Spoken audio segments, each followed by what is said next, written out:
Welcome back. In this chapter, you'll be guided through the concept of the law of attraction. How do you exactly practice the law of attraction, and why is it so important? Do you know a person who's always happy and positive about themselves and life in general? They never seem to have a problem, and they're able to deal with things in life with composure and grace. Do you wish you were more like them and able to deal with your life circumstances like they do? These people have a way of seeing life as the half-full glass, where even if things are going downhill, they find something positive to focus on. This way of viewing life is natural for some people, but for the majority of us, it's a learned response. It results from making an intention to look at the positive and to not dwell on the negative. Unfortunately, it sounds so easy, but in reality, difficult to execute. How do people learn to focus on the half-full glass and not the half-empty one and remain positive? It's not easy to be thankful when faced with difficult circumstances. However, practicing gratitude helps deal with the most difficult experiences we may face in our lives. It's the key to optimism and seeing the good in everything. Half-glass full thinking seeks to clarify a situation before complaining about it. It asks whether a complaint will make the situation better or worse, and if it'll help to resolve the issue. In most cases, the answer to both of these questions is no. A clear perspective on the situation can help us resolve a situation. Maintaining an attitude of gratitude helps maintain a positive perspective on most things that happen in our life. It helps to keep the glass half full, even in the most difficult circumstances. The truth is, we're always surrounded by beauty. The challenge is whether we allow ourselves to see it, because life can be very distracting, especially if you live a fast-paced lifestyle. If you ever feel stuck, take a pause to be inspired by your surroundings. Some of the greatest paintings of all times were inspired by nature. Irises by Van Gogh, painted in 1889, was inspired by simple flowers.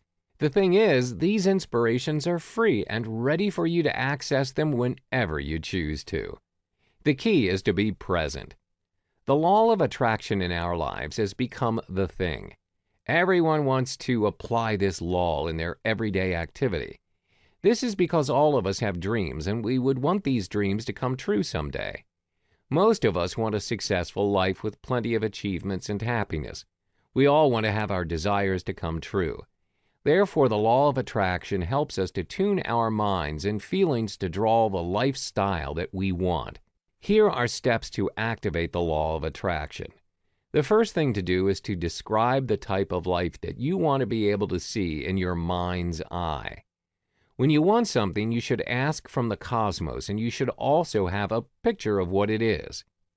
Recognition of your dreams and requirements first begin with forming a mental image of whatever you want. Visualization is very important because you're able to involve both your conscious and your subconscious mind. When you do this visualization process, it's important that you feel as if you already have it. The next part is to think positively. If you're negative, the law of attraction cannot be activated. If you want to achieve the success that you want, then you must be positive. Always think that there are different ways to achieve a goal. Positively affirming yourself is the most important thing. The third step is to practice gratitude in all circumstances. You should always be thankful and be willing to share the things that you have with others. This way, you'll be able to attract more. Always look at what you have instead of what you do not possess. Don't compare yourself with those who have more than you. Rather, focus your attention on others who are much less fortunate than you are and struggling to live day by day. This way, you learn to appreciate what you have.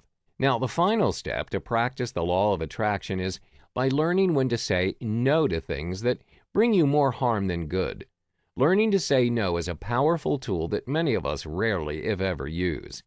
Learning to reject or say no to what will hurt or harm us in the long term is the key to understanding the amount of stress we carry each day and to feeling better about ourselves as well as the choices we make.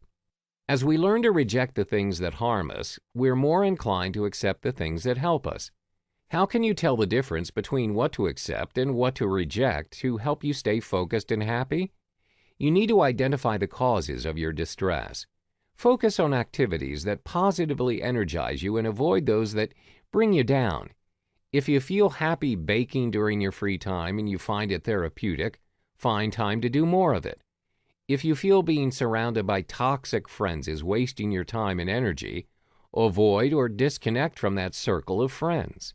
Growing through stress is sometimes not an entirely bad thing, and sometimes we do need to move outside of our comfort zone to achieve progress in our lives.